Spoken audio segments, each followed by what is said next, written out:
Hello, my name is Lizzie Cox. Today I am going to be trying to make some candles. I've made some already, which were lovely. I made a bubblegum scented candle and a fresh linen scented candle. Today I'm going to be experimenting with making some candles and adding some things to the candles. So I'm going to show you the bits I'm going to be trying to add.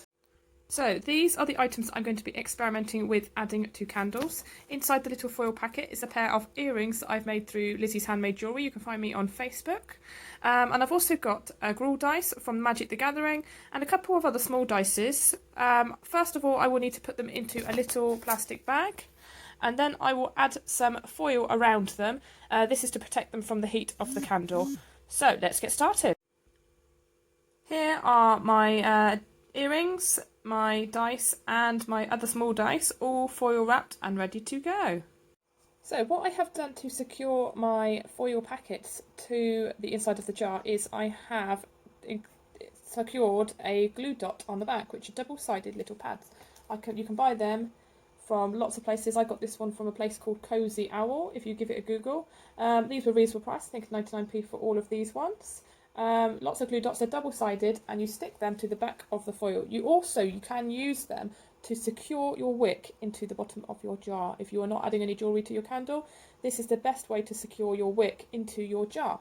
And I'm now going to try and secure this into my jar like so. I'm going to hold it in place for a few seconds, let go, and it should be nice and secure. Now, when I pour my wax into these, I don't know what's going to happen with the foil. As I said, this is an experiment. So let's see what happens. Let's get crafting. Here are my jars. They're all ready to go. The larger dice is quite heavy, so only time will tell whether that will stay in place. But as I said, this is an experiment to see what would happen with those. I believe that the smaller jewellery and the smaller dice will probably stay in place quite nicely, but I am unsure about the big dice. But fingers crossed. We'll see what happens.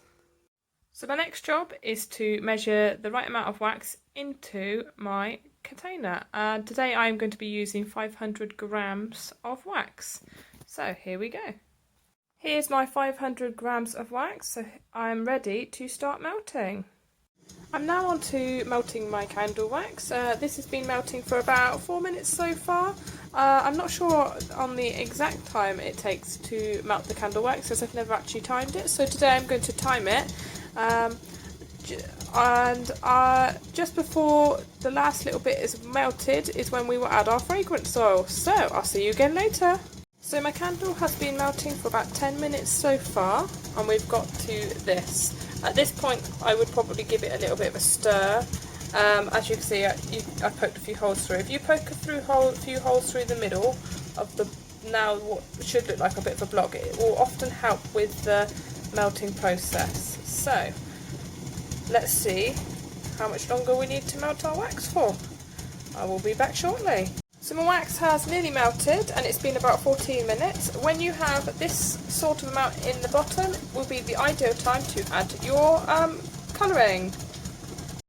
Here is my 1 gram of colouring, which I am going to add to my candle wax. So my 1 gram of candle wax has been added to my wax. It looks a little bit dark. We will see what colour it comes out at. Obviously, if you experiment with your colour dye and you think you want a lighter colour or you want a darker colour, just add a little bit less or a little bit more. Let's see. Carefully remove your wax from the pot of boiling water. I use my oven gloves because the metal pot can get quite hot. This is where your thermometer will come in handy. So my wax is currently at 80 degrees Celsius. Now the fragrance oil I'm using today has a boiling point of, has a flash point, that's what we call it, a flash point of 92 degrees, which means if you add it above 92 degrees, the fragrance oil will be burnt off. According to this, I can add my fragrance oil now because it's underneath that boiling point. The Lady Million has quite a high boiling point. A lot of the other ones are about 70 degrees, so Lady Million's got quite a high boiling point. Not boiling point, flash point. So I'm going to wait a little bit though, let it cool down a while, and then I'll add my Lady Million fragrance oil. For my fragrance oil, the flash point of the Lady Million is 92 degrees. So how you work out how much you add. So I've got this one up here. So it's weight of soy wax, which is what I'm using, which is 500 grams, times by 0.06. I'm going for the lower end because Lady Million is quite a highly scented fragrance.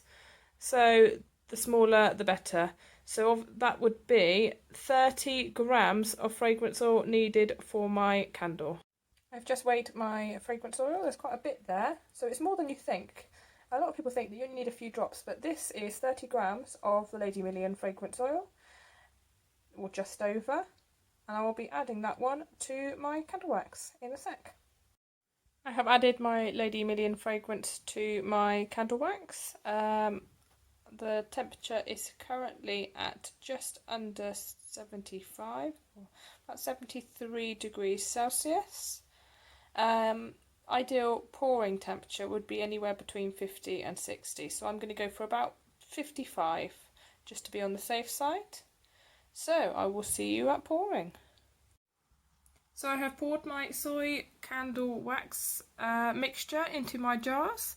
It's looking a bit dark at the moment, but as it cools down and sets, it will lighten up and we'll be able to see the true colour. Now this one here, each candle I pour the leftover wax into this jar in the attempt to make a layered candle. So I'm excited to see what that will look like after a few more candle pours.